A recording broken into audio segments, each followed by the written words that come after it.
কুন্ডুপাড়া। আমি মোহাম্মদ আমিরুল ইসলাম। বিনা চাষে রসুন লাগাচ্ছে আমার চাচারা। বাংলাদেশের প্রতিটি জেলার ভিতরে সর্বোচ্চ আমাদের নাটোর জেলায় সবাই বিনা চাষে রসুন চাষাবাদ করে। এক চাচার সাথে কথা বলবো। আসসালামু আলাইকুম কাকা। ওয়ালাইকুম আসসালাম। কেমন আছেন কাকা? আলহামদুলিল্লাহ। কাকা কি করতেছেন? রসুন লাগাচ্ছি বাবা।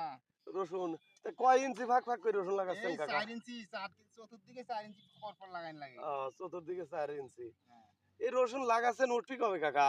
এই চৈত্র মাসে। এই চৈত্র মাসে উঠবি। হ্যাঁ। আচ্ছা, এভাবে রসুন আপনার হচ্ছে লাগাচ্ছেন, উপরে থেকে রসুন কি হবে? হ্যাঁ, খের দিয়ে ঢেকে দেবো যে।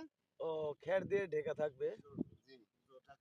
আর যখন জমিটা শুকায় যাবে তখন কি করতে হবে কাকা? তখন সেক দিতে হবে, সেক দিয়ে সার দিতে হবে। সেক দিয়ে সার দিতে হবে, হ্যাঁ। যাতে জমির রস শুকায় গেলে সেক দিতে হবে। সেক দিতে হবে। আচ্ছা কাকা, 1 বিঘা জমিতে কেমন ফলন আসে? 1 বিঘি জমিতে 50 থেকে 45 পর্যন্ত আসে। 50 থেকে 45। হ্যাঁ। প্রিয় ভিউয়ার্স, আমাদের বিনা চাষে রসুনের যে রোপণ পদ্ধতি দেখেন কি সুন্দরভাবে লাগায় আছে সারিবদ্ধভাবে।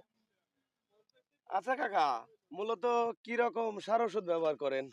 সার ওষুধ ভালোই লাগে। সার ওষুধ দিতে হয়। 2-3 বিঘ সেক দিতে হয়, 2-3 বিঘে সার ওষুধ দিতে হয়। 2-3 ভাবে সার দিতে হয়।